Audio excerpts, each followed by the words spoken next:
Hello, this is Exponents and Radicals, Cube Roots and Fractional Exponents, Example 5. In Example 5 we have to simplify this complicated thing. And let's take a look at the numerator first. 6 to the 4/3 times 6, and 6 is of course 6 to the first power. If this was 6 squared times 6 to the third, it would be 6 to the fifth. It's just adding the exponents. And this example is no different. We just have to add the exponents. So we have to add 4/3 plus 1. 4/3 plus 1 is 7/3. See, if I do it on a calculator, 4/3 plus 1 equals, well, 2 1/3, and if I change that to an improper fraction, it's 7/3. So adding the exponents in the numerator, I get 6 to the 7/3 power, and the cubed root of 6, that's 6 to the 1/3 power. It's 6 to the 1 power and the third root, the cubed root. So once again, now we have to do this.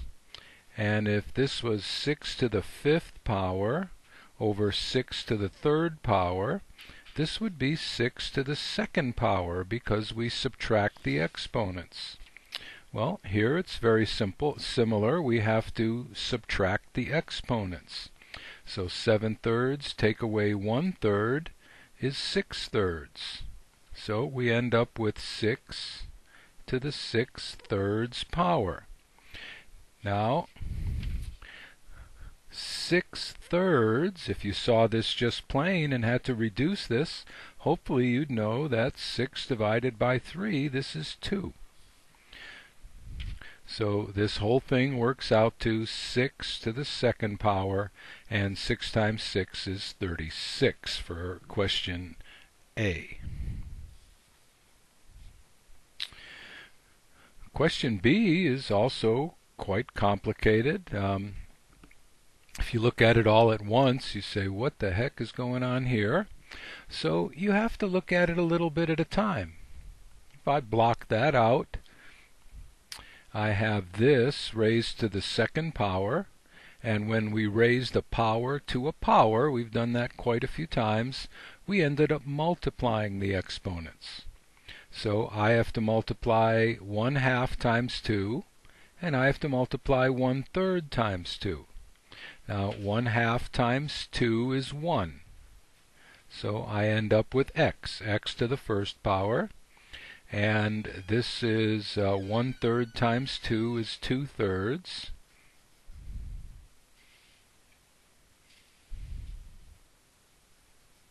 And y to the 1/3 power. Now, very similar to this, 6 squared times 6 to the 3rd was 6 to the 5th power, so I add the exponents. Here I have y to the 2/3 times y to the 1/3, so I add 2/3 plus 1/3, and that's 3/3. 3/3 is equal to 1. So this whole thing here works out to y to the 1st power, which is y. So this whole thing simplifies to x times y.